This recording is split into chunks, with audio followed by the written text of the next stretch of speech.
Welcome to another edition of the Infamous Podcast. I'm your host, AC. With me is JK. I got the thumbs right this episode. Already an improvement from last time. How you doing, Jay? I'm well. How are you doing, AC? Doing good. We are here again to talk anything and all things horror. And today's episode is going to be kind of a fun one because, last week was the first episode. This week, we got to do something different, but we'll get to that in a minute. What have you been up to, man? It's been a whole week in the world. What have you been up to? Well, it's been interesting, and it's great to be here for episode 2 as we continue on the track, and kind of a different episode from the initial the initial episode, I should say, because there's no interviews. So this week I haven't had to brush up on any films or do any notes. So I've been working with Horror Hound and working on a retrospective feature piece for Your Next, which a little more than 10 years since its TIFF and Fantastic Fest release on the world. And it's a really interesting story about a film that really kind of bucked a lot of trends and faced a lot of challenges. And now, more than 10 years later, it's a cult favorite of many. So I've been working with them and just trying to catch up on a lot of things with festivals and stuff. How about you? Well, last weekend, actually, we saw each other in New York last weekend. That's right. That's right. Can you we were down there, and it was great. It was a good time. I was in town shooting a movie for a director named Jeremy Max, his first film called Dream Girl. Really fun time. It was the first time I've actually been able to shoot a movie in a more dramatic fashion. I've done a lot of nudity in the past, but it's all comedic. This time it was much more dramatic. So I think that was a really interesting thing for me. So I really enjoyed my time out there. Got to see the Ghostbusters sites and locations, and blew my mind, man. Touching the Firehouse and Spook Central. And, oh, man. But we're going to talk about some really cool Ghostbusters stuff a little bit later, too, for some of the fans there. But you mentioned last week and cult favorites. And, last week we had Ed Sanchez on the show. You remember that? Yeah, of course. You were here.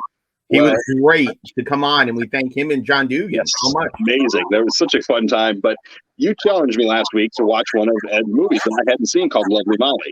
Yes. So I want to preface this by saying I knew nothing about this movie. Back in 2011, my youngest son, Ash, passed away, the subject of Hail to the Deadites. Since then, I hadn't really kept up as much as I used to on film, just been more into the family. So it's great to catch up on some of these things from a long time ago that I haven't seen. And I've got a few questions for you about it. We're going to have Ed back on at some point in time. But let me give just a quick synopsis from my perspective of what it was about. Molly and her husband, newlyweds. Molly's a recovering heroin addict and starts experiencing some weird things in her childhood home. I don't want to give too much away because I went into it blind and it made it so much better for me. But there's some interactions with her sister, and the ending is it's a 10-year-old movie. I want to spoil it, Jay, but I'm not going to. So there's a really creepy ending. Ed mentioned that last week to us he might get the rights back in a year or two, and there could be a sequel. Yeah, I would love that. But let me kind of get into what I found in this movie. Now, this is a possession movie. Okay, standard possession movie. You would think going into it, but that's what from what you told me, it's a possession movie. The thing that I had going in that I really wasn't ready for was the feeling of realism that Ed got from behind the camera. Right. Not only was it the found footage type stuff, like from a camcorder, there was also it seamlessly transitioned to just everyday life, and you didn't even realize it half the time. There was also a couple other things. This is one thing I want to ask you. Sure. Not knowing anything about this film, did Ed do something with the sound when he edited it and put in little tones here and there? I would think so. Off the top of my head, I can't tell you who the sound designer was for it, but knowing Ed and knowing his work with the Blair Witch Project, Altered, among other films that he's been a part of and directed over his career, I would absolutely think so, because for anyone who's a filmmaker, anyone who really follows cinema, sound is 50, 60, sometimes 70% of the experience, because you can have a great visual, aesthetic, very stylized film, and it's awesome to look at, but if there's not that sound, that score, that Foley, that ambiance that's created from it, it just doesn't work. So it wouldn't surprise me whatsoever, mimicking her mindset as well as the aspect of the environment around her. The reason I asked that, and my wife, when I looked over at her, she was going like this during the movie. I'm like, what's going on? She's like, don't you hear that high pitched ringing from the scene? Yeah. And it was one of the early scenes where Molly's kind of going through the house, and I'm like, I don't hear anything but room noise. And again, like 20 minutes later, she's like, oh, there it is again. But then I heard something she didn't. I thought there was a scene where there was like a big crowd noise, and I swear there was a growl in there. Like, could be. Yeah. I want to ask him so bad. That to me, kind of like Midsummer, kind of had the faces hidden throughout the movie and stuff. I feel like maybe Ed did something similar with the sound, but I really like that. If he in fact did, if he didn't, maybe we're just going through some crazy haunting possession stuff in our house. Who knows? Well, that's one thing with Lovely Molly, AC, and that's one of the reasons why it's one of my top favorite films of the last decade, if not 20 years. And I've spoken with Ed about it. I've spoken with Gretchen about it when Horror Happens years ago. But that's one of the things I love about it, is because it feels so raw and so real. And he tries to mimic every element of that experience. And, again, it sounds so crucial. But for something like Lovely Molly, who's got some really unsettling scenes in it, and it really goes to some very dark places. And you're right about the ending. It's really, really very confronting. Because, it's another conversation entirely about where the idea came from him and his partner at the time with it. But without a doubt, it's one of those films that lingers with you and still has for me, even years and years after I've seen it, and screenings that I've seen it. Yeah, I can't wait to watch it again. I'm the kind of person who watches movies and takes them in a couple times to get the full scope of everything. Well, for me, it's like maybe 8 times I think I've watched it. Yeah, and keep in mind, it's over years, but for me, AC, a rule of thumb, if all possible, is to watch a movie 3 times before I talk about it or review it. The first time is all about the hype and just to get it into your system. The second time is to absorb the details you missed. And then the third time is to go into that deep dive. And that's been a philosophy of mine for the last, 5 years or so. Because the beginning, I was just like everyone else. I'd watch a movie and then I'd go jump into it. But as I got more into Horror Happens in conversations, you have to dig deeper. You have to do your research. You have to immerse yourself in that experience. And for me, it's a rule of 3, if all possible. Yeah. And I'm glad that I'm hyping it up right now, because I do think everybody needs to see it. I actually watched it on Tubi. You can check that out if it's still on Tubi. I'm not sure. But there's some other things I really liked about it. I just want to touch on real quick, because I have some notes here. I really liked Pastor Bobby, because in possession movies, the religious guy is always the dumb guy, it seems like. Pastor Bobby, it was your everyday pastor that you see in the grocery store in your little town, wherever you're at. They didn't make him dumb. They didn't go out of their way to do anything. Molly finds ways to manipulate him through the possession aspect, I'll say. And her sexuality. Yes. I don't think that spoils anything, but her sexuality. And again, that's another confronting scene when that happens. Yes. And it's I don't get uncomfortable by things like that in movies, but this made me very uncomfortable when she was doing that. And like you said, there's a lot of confronting scenes. It opens with a very dramatic, intense scene, and you're just like, if this is the opening, what am I in for? The only thing I will say, the only thing I didn't really care for in the movie, didn't really care for the actress that played her sister. I just felt that maybe it's because she was very trailer parky, and I get a lot of that here in Indiana. And that's not the type of people I typically deal with in my life. I can see where you were going with it. Just didn't really like her, in my opinion. Just, maybe I'll pick it up on the second time or the third time. There's something that I missed, but didn't really care for the characterization of Hannah. But other than that, loved the movie. Absolutely loved it. I think the casting is really interesting. And Johnny, I want to say Johnny Dick. It's not Johnny Dickey. Hold on. Johnny Lewis. Johnny Lewis. That was one of the few roles he had before he passed away at a very young age. It was Sons of Anarchy. It was that and a handful of stuff. And him, the casting of Molly's sister, Hannah, the aspect of Pastor Bob, I felt that the casting was adequate. The film was focused very much on Molly. Yeah, the support system became part of it as we went through, especially Johnny's character of her husband. But this was the debut role for Gretchen Lodge. It really was. And, she from there hasn't acted a whole lot since in the 10 years. That is a travesty. Yeah, it is an absolute travesty. But I have to believe that a role like this, AC, it probably affects you to a certain extent, because a lot of times one of the things I love asking people who've done traumatic movies is, whether you're a filmmaker, you work on it, you're performing in it, do you need time away to be able to kind of recover? And I kind of wonder what that was for Gretchen, if that was the case after Lovely Molly. That's true. I hope that's not the case, because I would love to see a sequel. I'd love to see her back. If Molly's still out there, we don't know. We don't know, but talking to her 4 years ago or so with Ed, and then I think separately, she was pretty open about talking about the film. So I definitely think Ed's correct in what he's saying about once they get the rights back within the next year. I think he said about going forward with it and working on a sequel. I think it's Jamie Nash. Am I correct in that? Jamie Nash is the writer on it.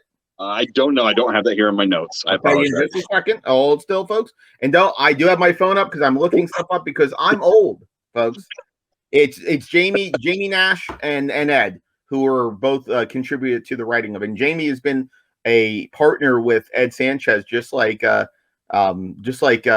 was for the Blair Witch Project. Jamie Nash has been a partner of Ed's for years, on and off with projects, and Lovely Molly was one of their best projects. And for me, my favorite film of Ed Sanchez.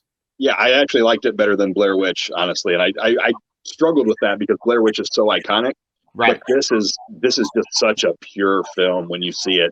And like I said, it transitions seamlessly between the camcorder shots and the just the real life everyday stuff seamlessly. You won't even know that's true. You won't. But the other thing I thought about this movie, this is the last thing I'll say, and we can move on. Okay. I actually thought, when we found out Molly was a recovering heroin addict in it, I actually thought that was going to be like a red herring. And that, sometimes these movies have like their red herrings towards the end, and it's all the drug binge.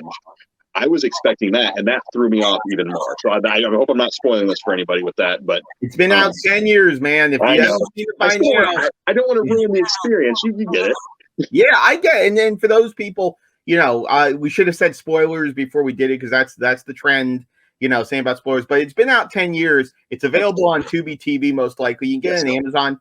Pick up a copy of the DVD or Blu-ray. I highly recommend it. Yes. Great commentary with that and extras with it. It's really one of those great films that's very underrated and under the radar that, is kind of overshadowed by the Blair Witch Project. And even to an extent, VHS 2, which also Ed had a segment in as well. So it's kind of overshadowed on his other work. But Ed has been one of those really quality filmmakers over the years. And he's never stayed in that bubble of the Blair Witch. He's always been willing to expand and do things, whether it's, subgenre on Bigfoot or aliens or heroin addiction and possession, or just a ride in the park with VHS 2. So. Well, I think that Ed's style would translate well to other projects, like maybe The Mandalorian. And if you guys want to check out an episode of Ed directing The Mandalorian, we need to get signatures on a petition. Yes. We started the petition. You can check it out on my social media at Facebook, Instagram, Twitter, AC McRae 6363. Or Jay, what's yours again?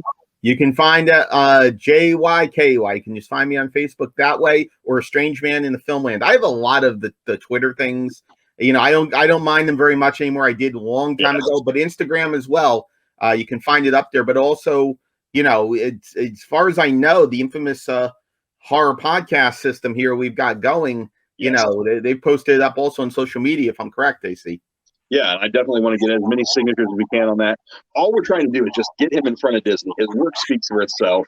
And especially after seeing Lovely Molly and just the beauty of the shots he was taking in that, it would translate so well to Star Wars. I know we're not a sci-fi podcast, so we'll move on. But Ed Sanchez for Star Wars, go sign the petition and help us out. Get him at least an interview with Disney, hopefully.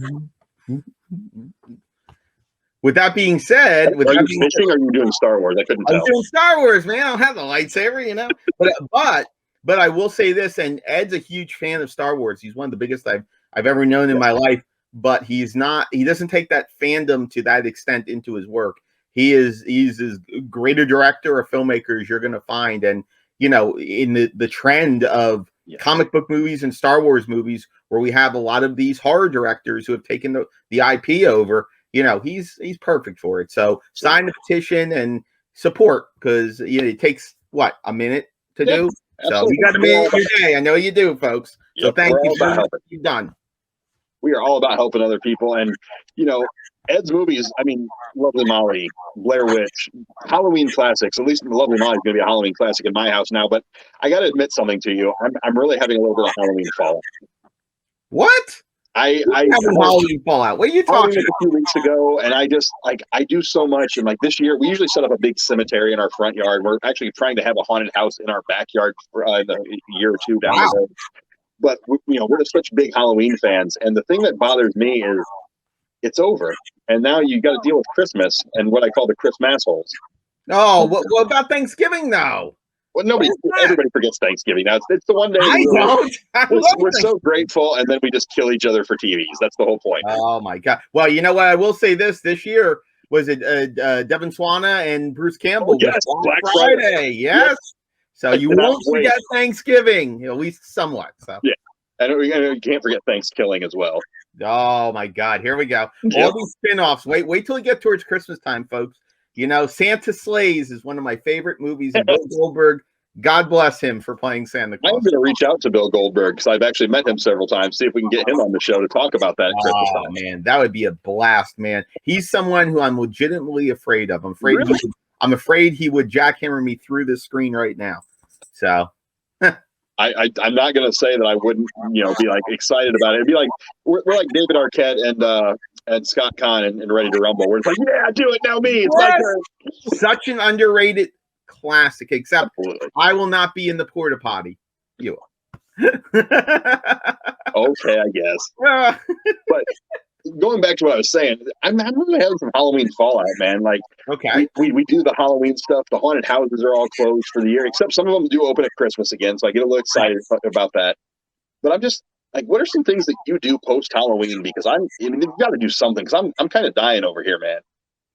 Well, I think one of the things that I do for Halloween or post Halloween, I should say, is I love watching film commentaries. I know it's not sexy. I know it's not exactly fun, but some of the things I love watching commentaries because, for me, why Halloween is up there is a great holiday. It's not my exact favorite holiday for those who don't want to stone me now because it's that. But what I do is I'm around horror all year long. So Halloween is another day in 365 days of horror all year long for me. So I love watching film commentaries. That's one of the things that I do. And throughout the year, I'm watching them all the time because, you learn so much about films. You get your film education, AC, by watching commentaries more times than not.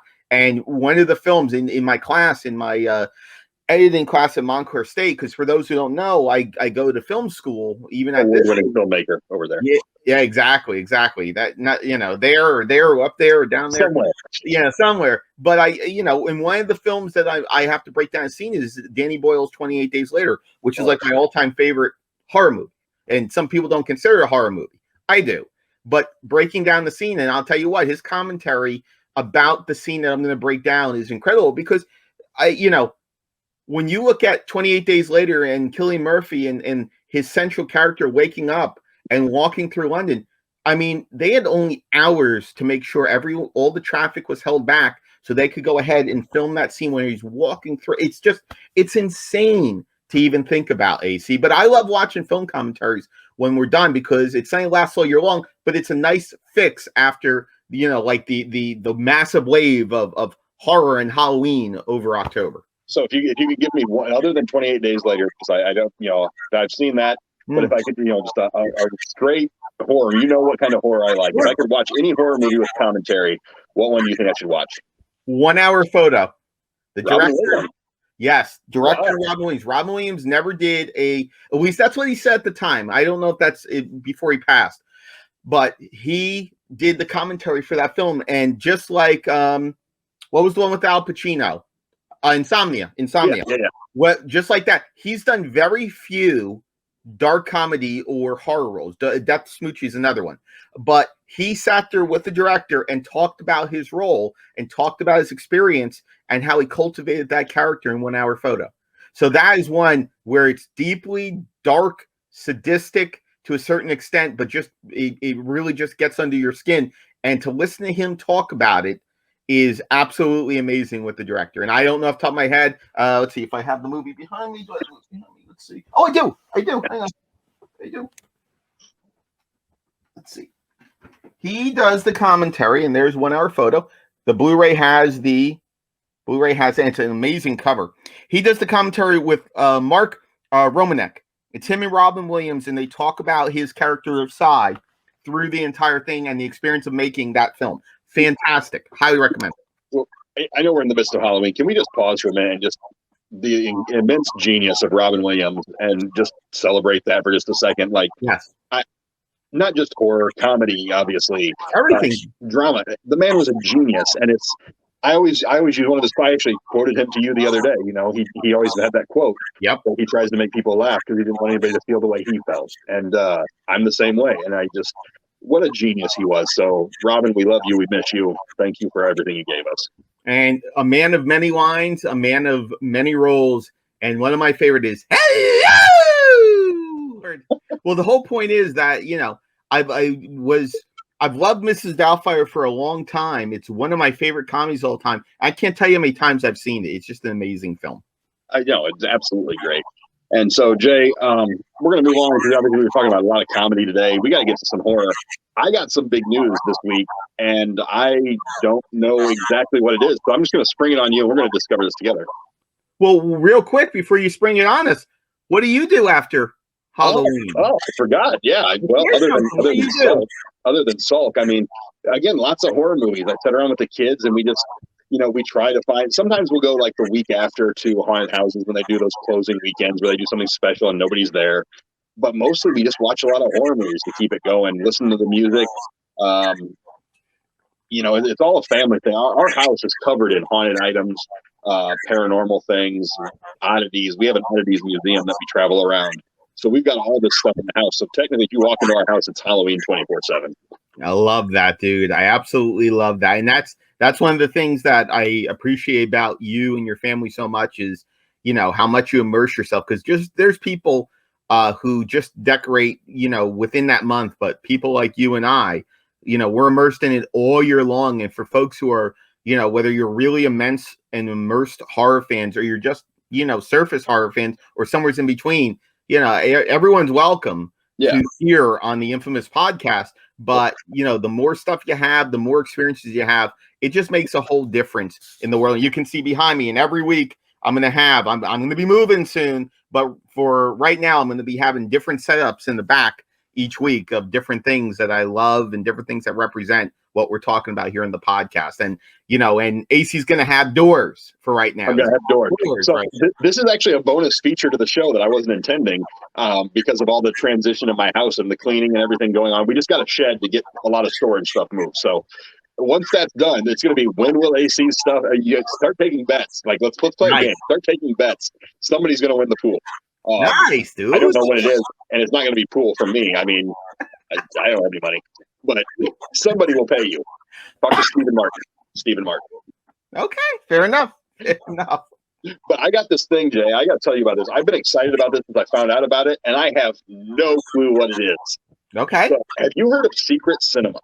No, I haven't. No. Okay, so I've got some notes here, some papers. I'm going to read you some of this because the website is it tells you exactly what it is while being extremely vague at the same time. Okay. Okay, so here we go. The one they have coming up is Ghostbusters related. It's going to be an online event. They do these in person and online. This one's an online event called Ghostbusters: The Gate of Gozer. It's based in the 1984 movie. The description says this: travel back to the 80s and experience never-before-seen storylines based on the original film in this live virtual adventure. It's not virtual reality, though. It's not virtual reality. Get ready for the jaw-dropping detail of any Secret Cinema event brought to you online. Team up with other Ghostbusters to investigate paranormal activity, explore the infamous 550 Central Park West, and uncover spine-chilling secrets from other dimension. The world needs saving, and you're the one for this job. All it says is you have to have a webcam, some really good computer sound, and it has to be done on a computer. Wow. I've watched some of the videos. I'm not sure exactly what they're trying to pull off here, but it seems like you're actually like deep faked in real time into a Ghostbusters adventure. Wow, that's cool, man. They've done this with other things as well. They did a Stranger Things one not too long ago. They have done Moulin Rouge, which is non-horror. I would have loved that one as well. I love that movie. I can see you in tights, dude. I can see you in tights. Okay. Well, that's happened. That's happened. But I go through my notes here, and it's a 75-minute adventure. It gives you some backstory. There's motion triggered special effects. Like I truly have no idea what this is. Like we were talking last week with John about Tingler, his love of Tingler. Oh yes. Is this the new interactive cinema? Is this what this is going to be? Because if it is, I'm all in. Well, I think one thing that COVID gave to us that, one of many things was the fact that a lot of people pushed forward with technology and deep faking is one of them. I mean, it was there before, but it really came to the forefront when we went through COVID and we couldn't go out to the theaters. We couldn't go out to, the movie houses. We couldn't do things that were, meant to be outside of our doors. So it's not a surprise whatsoever about it. I don't know what secret cinema is. It sounds cool and sounds like some really great experiences, but it sounds like it's got to be films that fit that immersive experience. And Moulin Rouge is a really great one for it, as well as Stranger Things with TV and now Ghostbusters. But it also reminds me of the late 80s, early 90s into the 90s of like Disneyland and Universal Studios. And one of the things I always loved, and not the fact of you're immersed in there for 75 minutes, but the Alien adventure. Alien, you're sitting there in the chairs, and it's kind of like the Tingler, where it's immersive. There's all these effects around you, sound and the breath on your neck and things on your feet that are going up against your shoe. I mean, it's like something out of Jacob's Ladder with that tail that flaps around, with it. But it sounds like a virtual experience kind of like that. And to have 75 minutes, 60 minutes of storytelling virtually where you're a part of it, and it's kind of an RPG as well as a virtual experience. That's really cool. So I look forward to hearing what how it ends up for you if you end up doing it. Yeah, definitely. I think I'm going to reach out to them. Actually, if you guys want to find out more, go to secretcinema.com. If anyone's done this, please reach out to us. I want to know what this experience is like, because they've done Back to the Future. They've done all this, like all these epic movies, and now it's like a simulator. Actually, that's the word I was looking for. It's like a simulator. Yes. But I can't imagine doing it behind your own computer screen. So I want to get really immersed in this secret cinema thing. I'm going to report back on it in a few weeks and see what I can find out. Maybe we'll even get somebody from Secret Cinema to come on and talk to us about it. That'd be great, man. I'd be down to talk about that. I am all for innovation. I'm all for excitement. And of course, I'm all for being in a Ghostbusters movie. So it's a win-win for me. Nice, dude. It sounds like fun, man. Let me know how it is. And that's one of the great things about the Infamous podcast here on the Infamous Horror Network, podcast network, is that, a lot of the stuff that we're going to talk about, you'll find the links on the social media, so you'll be able to follow it. You'll find links underneath each episode that we have here that's put up there. So that's a wonderful thing about it. But we're also going to talk about the experiences that we are exploring. And I mean, for me, and I think one of the things we're going to talk about today, is in the top 5 today in a little bit. And one of the things I've done for many years is I went to film festivals all around the world. At one point, I was doing 20 to 25 a year, which is insane. I did 30 in 1 year at one time.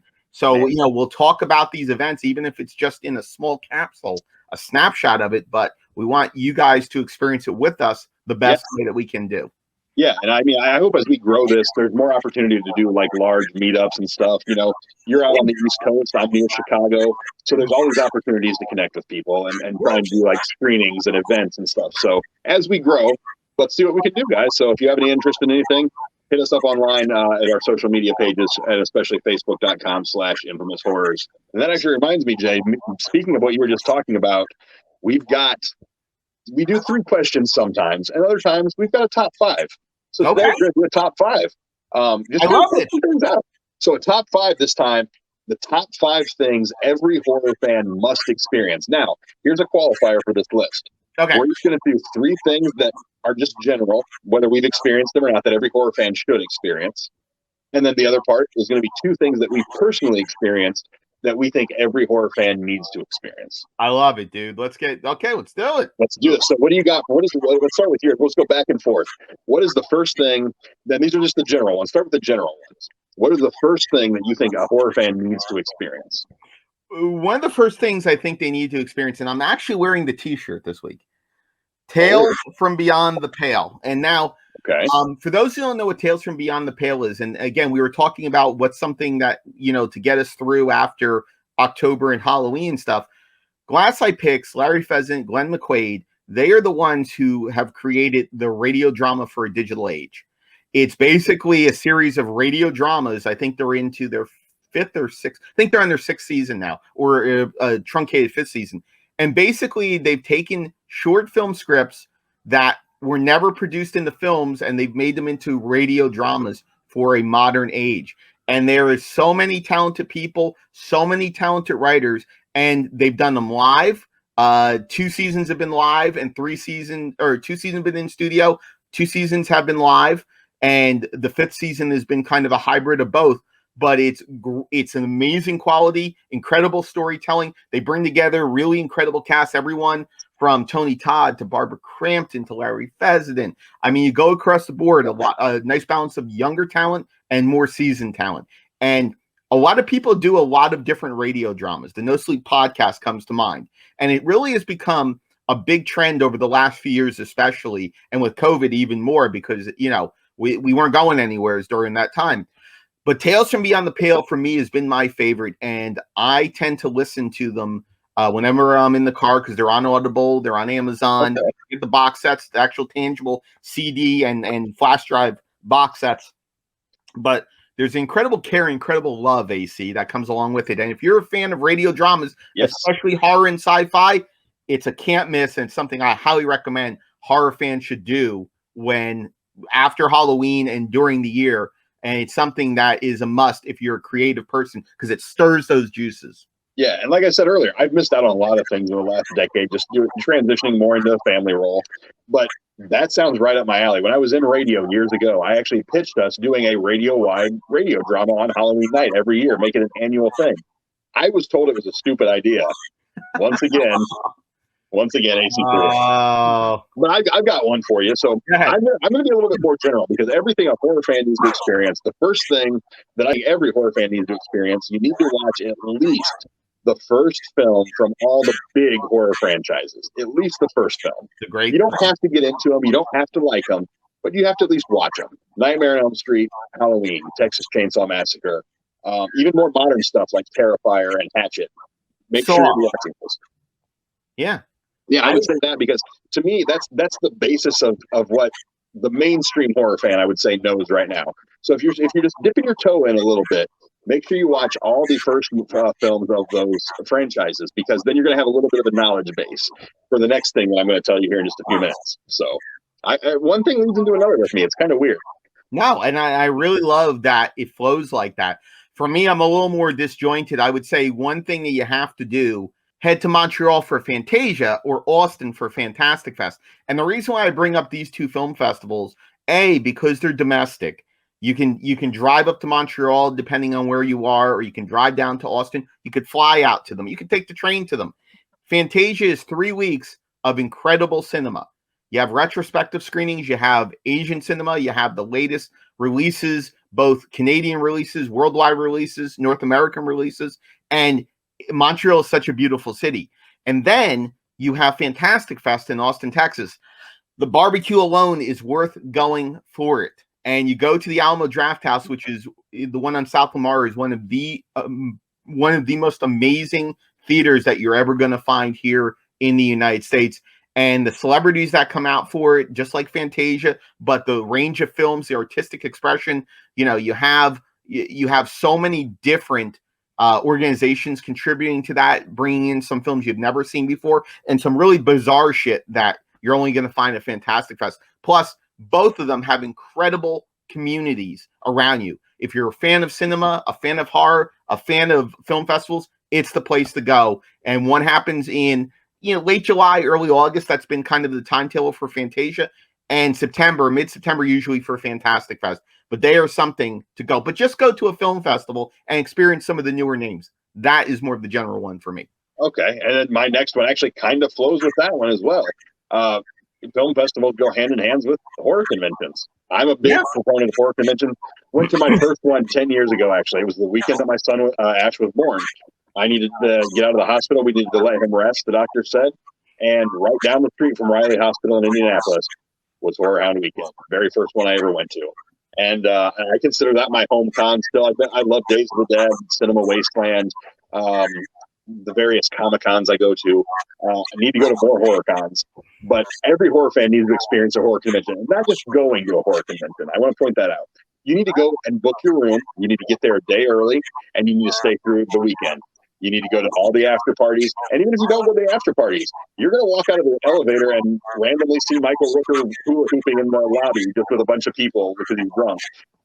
You're going to see Brian O'Halloran back when they had the water park party, floating down the Lazy River, just chatting with people about Clerks, and Steve Johnson from Ghostbusters watching as somebody staples dollar bills to his ball sack. I don't even remember who that was doing that, but it actually happened. Wow. You've got to experience this because it's not just going there and getting an autograph in this. The after parties are really where it's at for the conventions. And Jay, you know this very well. I do. You go and you never know what is going to happen. I mean, even the most sane, normal people from the horror world let their hair down a little bit. It gets a little crazy sometimes, but it's a lot of fun. I agree with you wholeheartedly. And as someone who's works with Horror Hound, Horror Hound Cincinnati for me is my favorite convention to go to, but there's so many great ones. Texas Frightmare, Monster Mania, Days of the Dead, the CT Horror Fest up in New England. Rock and Shock used to be a great one. I don't know if they run it anymore, but Really? There's so many great ones out there that you can find something, outside the month of October as they're spread out all year long. And if you're just, tuning in and kind of walking in to the doorway and taking a risk in horror, and actually, AC, I was talking to someone who was a film student today. I was giving him script notes for his project. He just got recently introduced in the last 6 months to 9 months to horror. And so he's someone, there's a lot of people out there who have just decided to take that jump into a genre that's more than tits and gore and killings. It's got so much to offer. It's an artistic genre without a doubt, and going to conventions and film festivals is so important. And I think that leads to my third one, which flows in nicely, AC. We didn't plan this, by the way. We didn't pre-discuss this. No, it works, and that's the great thing about this. It's very spontaneous here on the Infamous Podcast, without a doubt. Very, very few things. Once we have the outline, we kind of just roll with it. But one of the things I would say is pick up a camera. Pick up a camera and go out and shoot something. Yeah. That is something that, as I've gotten older, as I've talked with more professionals and amateurs and everywhere in between, gone to film school, you need to go out and shoot something, because I'll tell you something. I've been every single level pretty much you can in this industry, minus just a handful of stuff. But I'll get there eventually.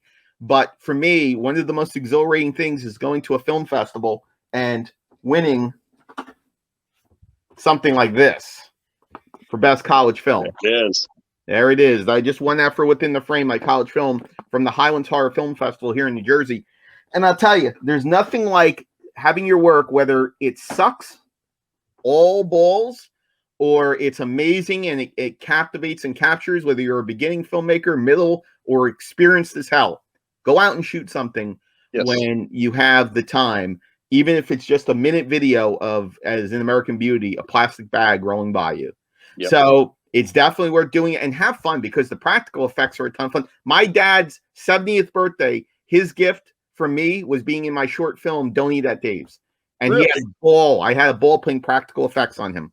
Awesome. Absolutely. So that's my third thing.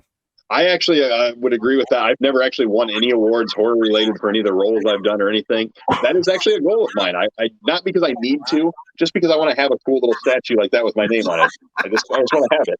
Isn't it? Yeah, it's cool. And that's one of the cool things about this. And my apologies, folks out there, for the coughing. Some reason I'm choking up here over the emotion of it.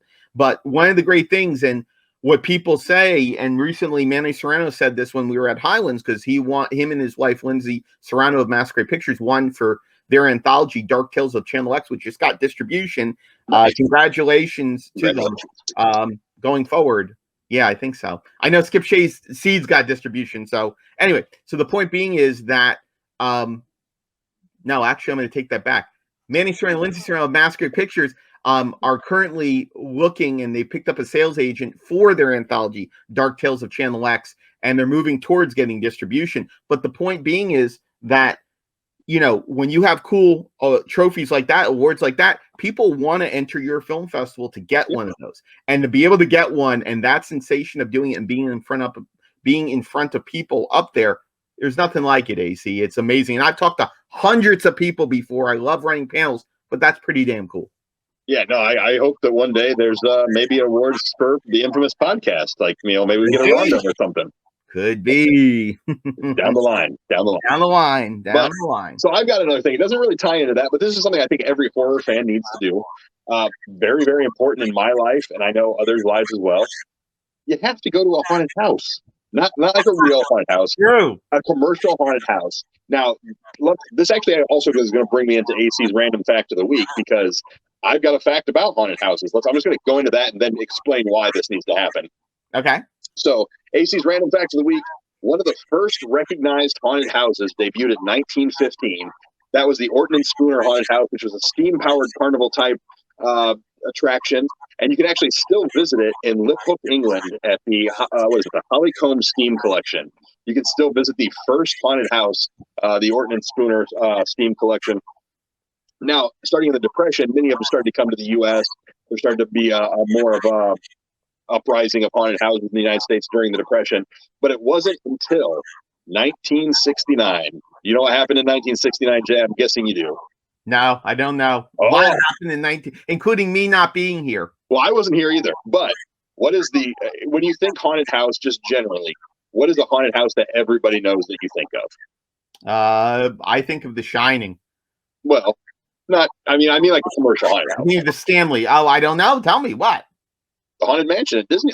Oh, I've been to that. That's amazing. Yeah, 1969. That was when haunted houses really started to gain traction in the United States. And as they say, the rest is history. Look where we are now. That's a wonderful one, dude. I love that, dude. But I think that everybody needs to go to a haunted house because there's something for everybody. And now, it's also worth pointing out to the people who are watching, if you've never been to a haunted house because you're like, well, I don't want to go in there because there might really be a killer in there. I've heard that excuse a lot from people who don't want to go to haunted houses. God. There's different types of haunted houses. That's the beauty of it. One of my favorites is in Fort Wayne, Indiana. It's called the Haunted Castle. It's been running for 40 years. This is the 40th year of it this year. The St. Vincent's Boy Scouts run it. Great group of kids. There's slides. There's caskets you lay down in and the bottom drops out and turn into slides. There used to be ball pits back in the day. Wow. So much fun stuff. Coffins you stand up and they spin you around in them. And it's just like a Halloween fun house. But then there's also great haunted houses that are the old school, like 70s, 80s haunted houses that still exist in some places, like Mysterious Mansion down in Gatlinburg, Tennessee. Let me just tell you about this real quick. I have never been in a haunted house where I walked up a staircase and you could feel somebody behind you. And you turn around to look, and there's a guy standing about 8 feet away on a platform, and he jumps and lands on the stair right in front of you. Wow, really? It's that, yes. And they were like on the ceiling sliding down at you. And they can get away with that stuff because they're an older one that their grandfather their stuff in and proved over time they can do it safely. So definitely check out that one if you're in Gatlinburg. Commercial haunted houses all over. And again, if you're just thinking, oh man, why are you telling us this now? Halloween's over. Look for some in your area around Christmas. A lot of them do the new Nightmare Before Christmas things to make some extra money. So check that out. Visit a haunted house. Enjoy it. Love it. Embrace it. And just, there might be a killer in there. Who never know. Well, I will say this, and I've played the role of the chainsaw wielding guy. I played the role of the host when I was a much younger man. But one of the things I've done, and I'm very proud of it, is I've done the extreme haunts. Oh man, extreme haunts are crazy, dude. And when we have an episode about the haunted houses, I'll talk to you about my experience in Scranton, PA, at one of the haunted houses that came in, and it was insane. Literally, I mean, being duct taped to a tree, just insane. And I've been locked in the coffin before, so it's been really incredible to go through those things, and a lot of fun at the same time because it's all part of it. And for someone like me, AC, and I don't know about you, but for me, there's not a whole lot that scares me anymore. I'm desensitized to those things. So going through this, it was a blast and a ball to be able to do this. And it's just amazing. It really is. So that's 3. So what's 2? Well, we've got two for each of us that we're going to talk about that are things that we've personally done that maybe not every horror fan has had the opportunity to do, but it doesn't mean you can't. Just because we say, oh, we've had this opportunity exists everywhere, guys. Let me tell you, if you want to be a horror actor, you don't have to do it in Hollywood. You can do it in your backyard with your cousin and your brother and their friends. You can do this anywhere. That is the beauty of having a camera on your cell phone. Like Jay was saying, go out and shoot, go out and do something. So for me, one of these things, I'm just going to bring mine up because of that, Sure. being killed in a horror film. Oh, I love that, dude. I've been killed too. Isn't it great? But conversely, or killing someone in a horror film. I've done both. I actually prefer being the killer versus the killee. Okay. Surprisingly enough, I love horror. Don't like the feeling of the makeup, the prosthetics, and the fake blood. I really just don't like it. I love it. It's just so sticky and cold. I didn't. There was an unreleased movie I did a few years ago called Skull Butcher, and I was murdered in the beginning of the film as one character. I was supposed to play a character later on in the film, but I was laying on the floor covered in guts and gore and grime. And I will never forget, somebody opened the front door and it was snowing outside, and just the blast, and it made it so much colder, and the stuff froze to my face. Oh no! It's terrible. I hate that crap. I love horror movies. I will do any horror movie anybody casts me in. I will kill or be killed, but I just don't like the blood as much. But I think everybody should have that experience, depending on their personal taste in horror film. If you like horror and you're like, oh, I'd like to be the killer, go be the killer. If you'd like to be, just the victim, be the victim. I got to die in a trauma movie. Like, to me, I know you hate trauma. That was a lifelong goal. I hate trauma. I'm just not a fan of trauma. But I got to die in a trauma movie, but I got to kill people in other movies too. So it's a really cool, really fun thing. Even better if you have a special weapon to do it with, or get killed with a special weapon. Some of the most memorable scenes in any horror movie are just some of the crazy weapons they come up with. So I just love that. So if you have a chance, go on backstage.com, go find your local acting groups, find somebody, get in a horror movie, and die. Yeah. We want you to come back and watch next week, but die for fake, not for real. And you know what? That's a really great one because, for me, and this is part of the experience, living here in Northwest New Jersey, and a lot of times horror fans will go to their favorite locations. Pasadena with Halloween. Yes. The aspect of Friday the 13th here in Blairstown, New Jersey. We're not too far from it, in Camp Noni Bosco or Camp Blood or however you want to classify it. But one of the things that a lot of people don't do is, I'm going to focus more in New Jersey here, and something I've done before, because the other three I talked to you about, you could take both in general terms as well as things that I've actually done. Because I don't want to speak for things that I haven't done. Yeah. So I want to be able to do that. But going up to Great Meadows, New Jersey, and Sussex County, and actually after hours experiencing all the urban legends. And we're not talking about a tour or anything. We're talking about actually sitting there at a particular lake and waiting for the woman to walk on the water. The idea of driving down the road at, I think it's almost like 2 a.m. in the morning, and the girl who wants you to pick her up, and if you don't, you crash your car. Do these incredible things, because it sounds terrifying and crazy to do, but the truth of the matter is, until you actually do them, you don't realize how amazing urban legends are. And that's what Within the Frame is based on, a New Jersey urban legend. It's something original. It's more than just, coming up with the same old rehashed horror tropes and stuff. It's something that's somewhat original. And to be able to go up there, and in my early years, 15, 20, 25 years ago, I would go up there all the time with my friends after hours. And I wasn't even really involved in horror like I was. Pick up a copy of Weird New Jersey. They had the coffee table book or the magazine, the twice annual magazine, and just find them and look at all the amazing urban legend stuff and horror stuff you can do beyond Camp Blood up in Blairstown, and enjoy it. And that's something I would highly recommend for you to do, especially if you come for a Friday the 13th. Take a car and enjoy a couple overnights and just see what it's like. You may find nothing, but you don't know until you try. So you're in Jersey, and you're talking about urban legends. I mean, I've got to ask: have you been to the Pine Barrens down there to hunt the Jersey Devil? I was down to the Pine Barrens. I didn't see the Jersey Devil, unfortunately. Not. I would have booked him as a guest if I did. Yes. But yeah, I've been down to the Pine Barrens before, and that's the great thing about New Jersey and Massachusetts and a whole handful of the Northeast is there's so many urban legends that are based in there. In fact, the East Coast is a hotbed all the way down to Florida for urban legends. And there's a couple good books. I have to find where let's see if I can find it. Actually, I might have it right here. Hang on a second. Nope, that's not it. Do we have it? Do I have it? I have to find it. I'll bring it for next week. Okay. But it's basically they did 2 tour guide books of different haunted locations and horror locations for Massachusetts and for Florida. And it was really interesting. I picked it up at a horror convention from Eric Beebe. I forget what press he was running at the time, but I picked up, and it was so cool to be able to go through it. And I picked up the Florida one. I wanted to pick up the Massachusetts one because that's something I could actually do. But very cool to be able to see them make books up about it. And it's just fun to do. It's just fun to do. Absolutely. So, it's really enjoyable to do, whether you go to the Pine Barrens down in South Jersey or you go up north where I am with all the urban legends in Great Meadows and Sussex County and such. I'll tell you, when I was in New York City last week, people are going to probably take this out of context, but it was a very profound paranormal experience that I had. I went down to Ground Zero, and I just felt weirdest. I've never felt anything like that in my life. I thought I heard screaming. I thought I felt somebody touch me when there was nobody around.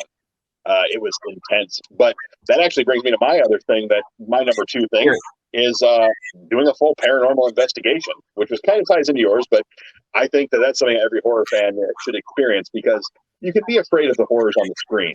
But what if there's something there that you can't explain, and you saw with your own eyes or you heard with your ears? You don't know what that's like until you're there. Let me give you a couple examples. So I was in a place in Warsaw, Indiana. It's the historical museum. It's in an old jail. There's been 3 people to kill themselves in that building, in the history of this building, in solitary confinement. One of them, 2 people killed themselves. One of them was murdered by a jealous lover back in the day. They knew the names of 2 people that were the victims. The other one was far enough back where they didn't have a record of the name. But there were still people that could have been alive from that era, but just nobody knew. We were doing an investigation. I had headphones on, live EVP, listening to white noise and all this stuff. And out of the blue, I said, "What's your name?" And I heard Bruce. Huh. And I literally threw the first paranormal thing that I could remember in a hunt, that I threw the headphones off my guys. I heard Bruce. And I'm not even kidding.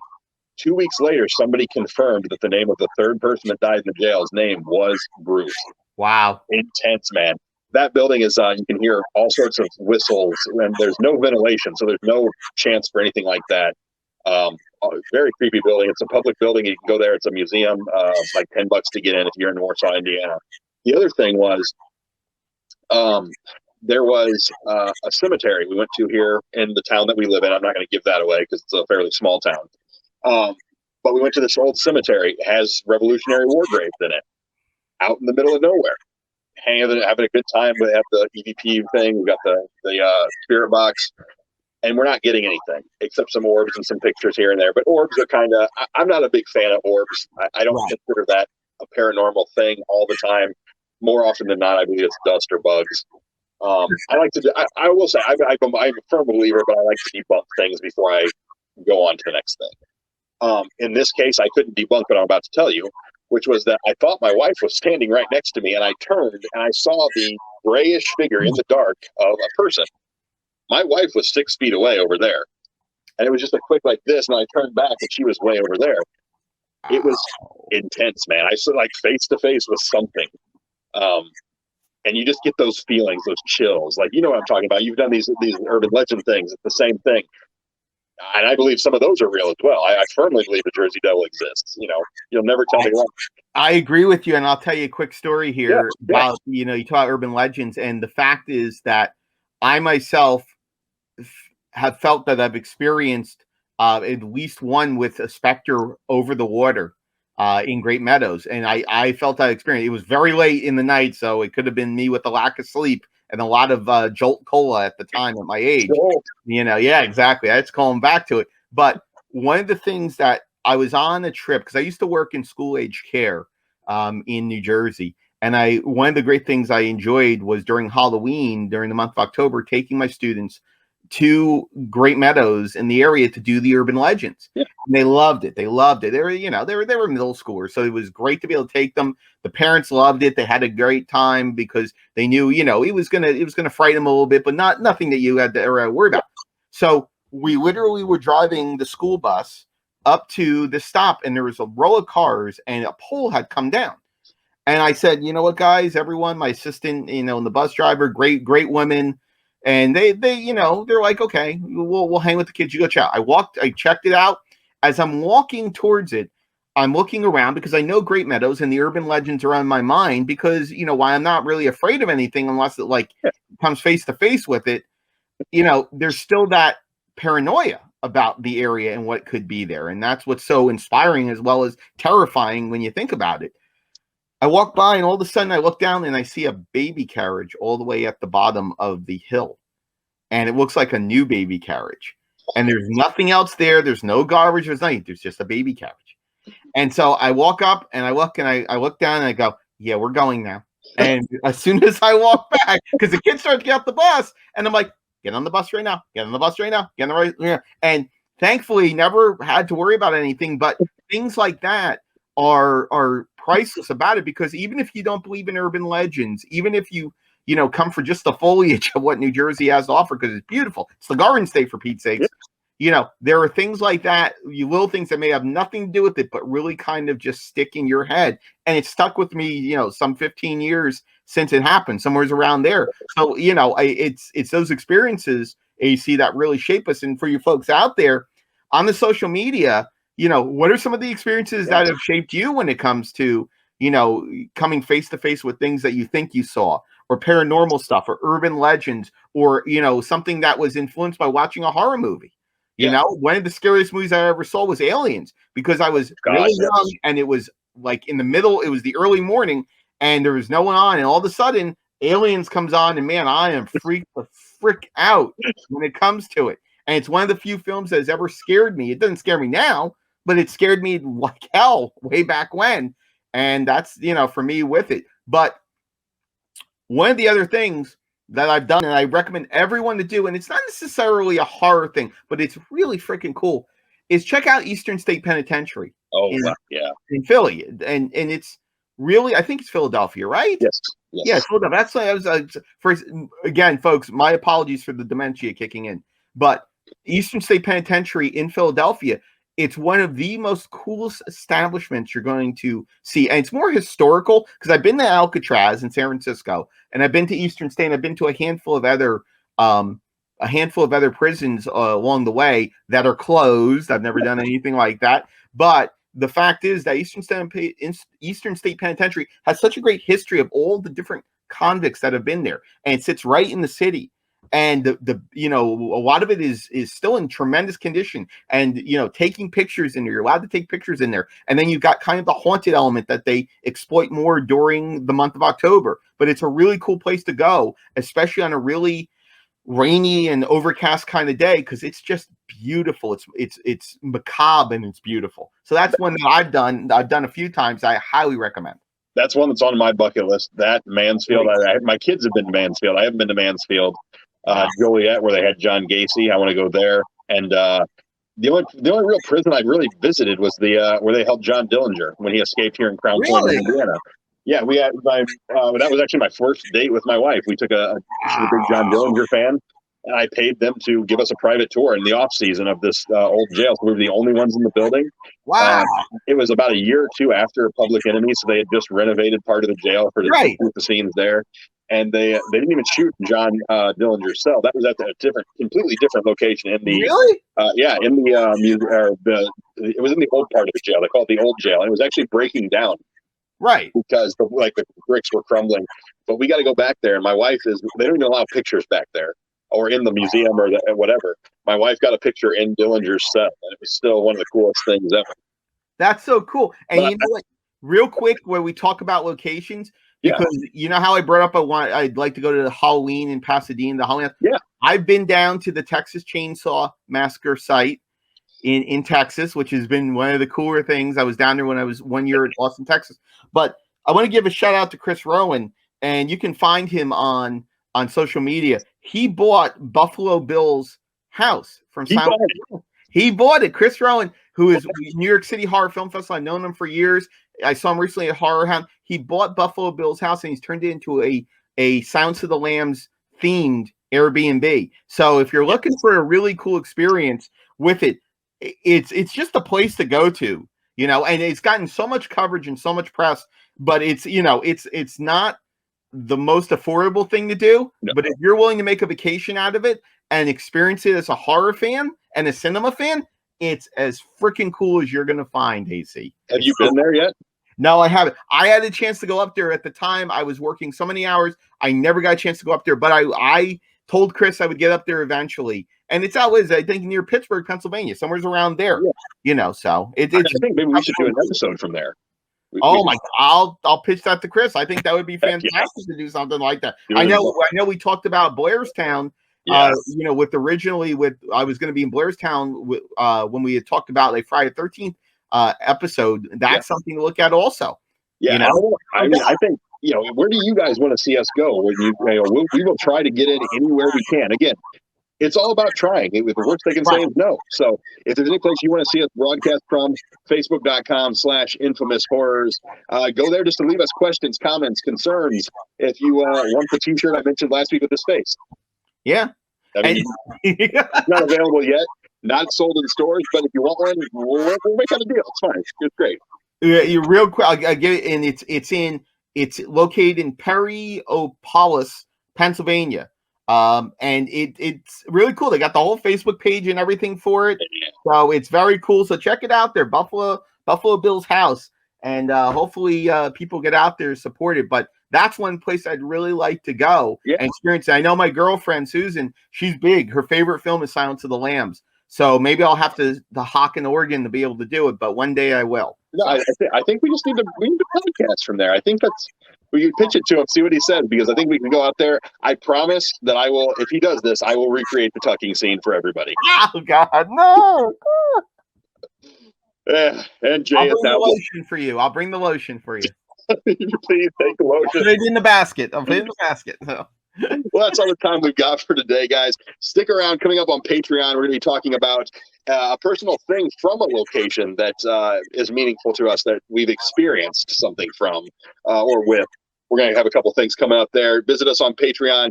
Also, social media is facebook.com/infamoushorrors, facebook.com, Instagram, AC McCrae6363, or you can find me at Strange Man in the Film Land or JYKY, depending on Facebook or different social media platforms. That's what we got for today for you. We stick around next week. We're going to have another guest coming on. It's going to be a little bit of a surprise, so stick around for that. We're going to have a good time. Stick around for Patreon. We will see you guys next week on the Infamous Horror Podcast. I'm See you then, folks. That's JK. Stay spooky.